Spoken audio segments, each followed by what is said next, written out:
Hi everyone, it's Kiwei, and I'm excited to be here today to share with you a card featuring some colorful sweet succulents. When I googled images for succulents, I never really realized how many colors they come in, and immediately thought that it was a perfect opportunity to showcase and share with you some coloring with Zig Clean Color brush markers. The stamps I'm using today is the My Favorite Things Sweet Succulents, and I've already randomly selected a couple that I've stamped onto watercolor paper and die cut. These are the Zig Clean Color brush markers I will be using, and you'll also need some water brushes. For our first plant, I wanted to color it in a turquoise green and give it some nice pink tips. So we'll start with the turquoise, and with these markers I like to color halfway and then use my water brush to pull the color I put down to the remaining half so that I can get a dark to light gradient. I then went back with my pink marker to color in the tip of the leaf and brushed it in the opposite direction. We'll rinse and repeat the same coloring technique on the other leaves by putting down the darker turquoise color first, create a gradient by pulling the pigment with a water brush, and then coming back with our pink marker. If the pink does not blend smoothly into the turquoise on its own, then you can use the water brush to smooth things out. So let's finish the rest of the plant.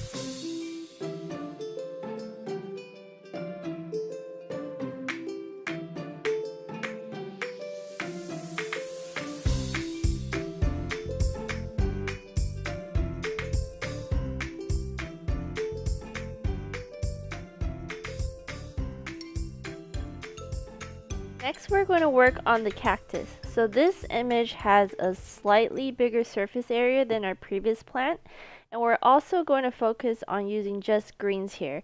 So I've picked out 3 shades of greens, and I'm going to start by scribbling down some of the lightest color. And then I'm going to use my water brush to even out the color across the entire area with just a little bit of lighter gradient on the right side where our light source is hitting. My brush actually was giving me a little too much water, so I'm dabbing it gently with a paper towel to soak up some of the excess water. Next, we're going to add shading with our darkest green, and I am just following the curvature of the cactus here. And then we're going to pick up our middle color and pull some of that dark pigment with this marker so that there's no harsh lines, and we'll get a nice blend of greens. Then I'll come in with my water brush to finish the job and pull some of our middle color to the lighter side. So now we can color the same way for the remainder of the plant before we move on to the next step.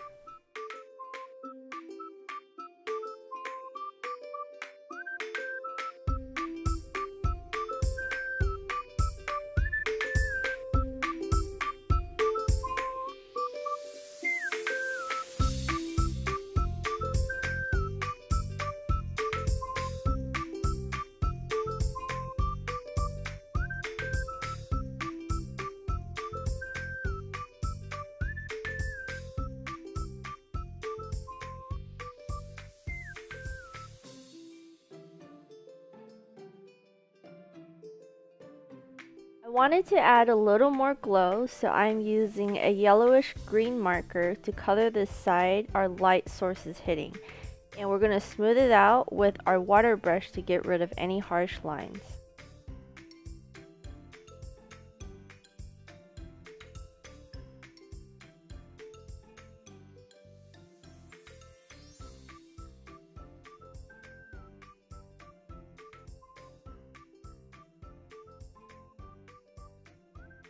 For our last succulent plant, the image is a lot more detailed, so we're actually going to color directly onto it and not use any water brush.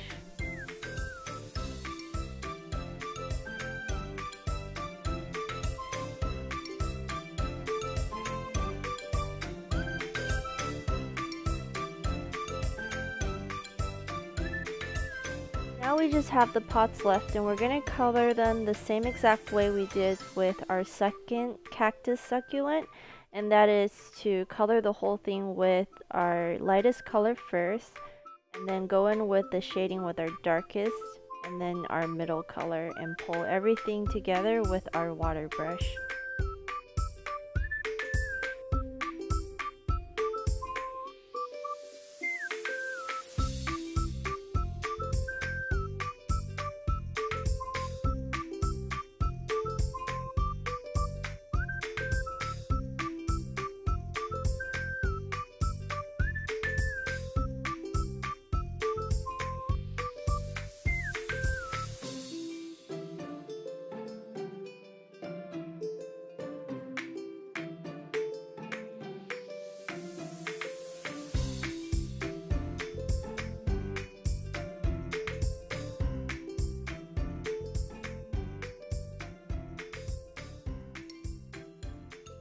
Alright, now that we're all done coloring, we'll need to make the card now.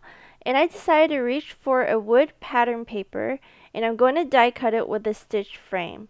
But that wasn't enough for me, and I wanted more interest and more rustic feel to my cards, so what better way to create that with a little distress ink blending to add that extra flair. I'm using Rusty Hinge Distress Ink, and when I started blending the color, I noticed that the color coming off of my blender was quite strong. So before I start blending, I'm going to rub off some of the ink off to the side first, and that way my blended colors will be a lot softer and I won't accidentally create harsh lines.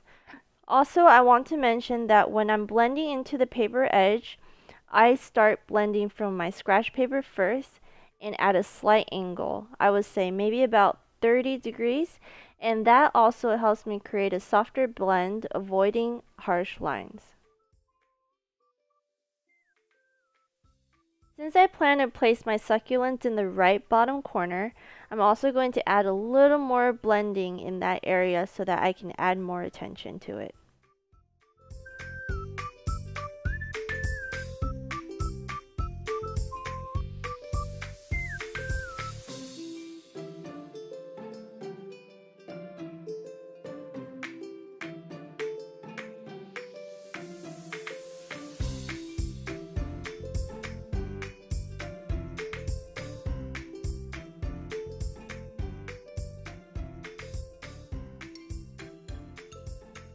So that finishes up our base layer, and we'll add our heat emboss sentiment and put everything together on an A2 size card with my tape runner and foam tape.